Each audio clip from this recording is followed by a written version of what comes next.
wondered how much, if any, of your focus is pulled towards trade deadline day and conversations with Rob versus, your coaching job, and if any of that changes now that it's passed and the way that you communicate with the locker room. I would say under 5% of my effort has been on the trade deadline. Rob and Pregames explore all those possibilities to improve our team. They'll bring things to me if they get close to getting done. But for the most part, my focus has been on beating the 76ers, and I haven't really had any conversations with our group about the trade deadline. Everybody knows it's a business. Teams are going to try to improve themselves if they have the opportunity to. And our job is to be a pro and come in and win a game tonight. Frank, you had mentioned at shoot around about Marc Gasol and returning on a minutes limit. If you wouldn't mind just reiterating that, and kind of what your expectations are for what he can give you and how much you've missed a presence like that on both sides of the court. Yeah, this is to me a little bit like the equivalent of a rehab start in baseball.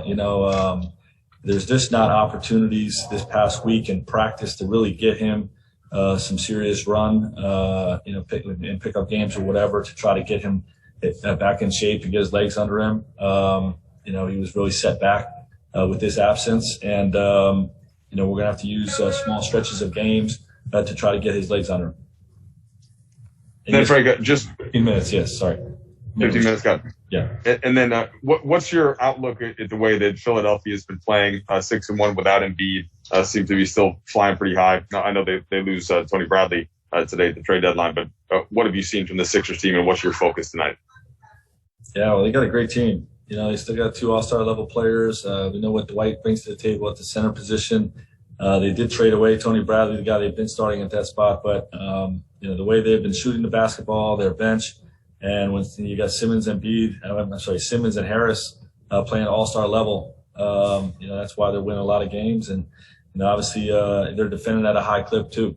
That's a big reason for their success this year on top of their talent. Okay, we'll go to Dave McMenamin. Frank, as you look ahead to the time without Anthony and we lost you, Dave. Frank, when you look ahead to the time without Anthony and LeBron moving forward, how vital is Dennis Schroeder to what you're trying to accomplish? As vital as any player on our team. He's going to carry the lion's share of the offensive touches, and he's going to be a creator for us. More than usual. We'll play a big role defensively. Going to play big minutes, and we're going to need him on both sides of the ball. Does he have the leeway to give input as to how you guys should be playing in this time? Of course. I welcome conversations like that with all of our players, but in particular guys like Dennis and Trez, who are they're the most accomplished scorers we have playing for us right now, and so we welcome that. We've tweaked some things to run some sets that are more like what he ran in OKC, and definitely welcome his input on that. Okay, Bill Oram. Hey, Frank. One of the deals that went down today was Rondo to the Clippers. And I'm just curious, you talked a few days ago about what he meant to your guys' team, and you and the Clippers have sort of been circling each other for the last year or so. I'm just wondering how him with the Clippers changes that dynamic in this, I'm going to say it, darn it, the battle for LA. Well, Rondo's like family to us. To me, he always will be. I always root for him, except when he's playing the Lakers. So, that doesn't change now. Okay, Dan Wojcicki, please. Hey, Frank. 2 questions quick. I mean, you said, obviously, you expect your guys to know that this is a business. When trade talks are reported about and guys can do the math and know that they're maybe involved, do you look for signs to say, like, maybe this is something I'm going to have to monitor and address?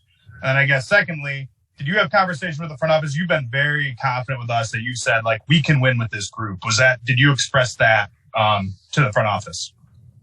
For sure. And I didn't really have to, overemphasize it, to be honest. There's a strong belief in the team that we have here when we're at full strength. And there's a strong belief that we can win enough games, to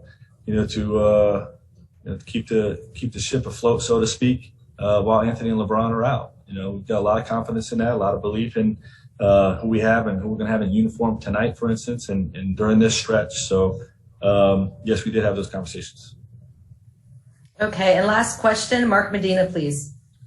Hey, Frank, good to see you. Since AD got cleared for the next step in his rehab, what stuff has he been able to do, and how's that progress going along?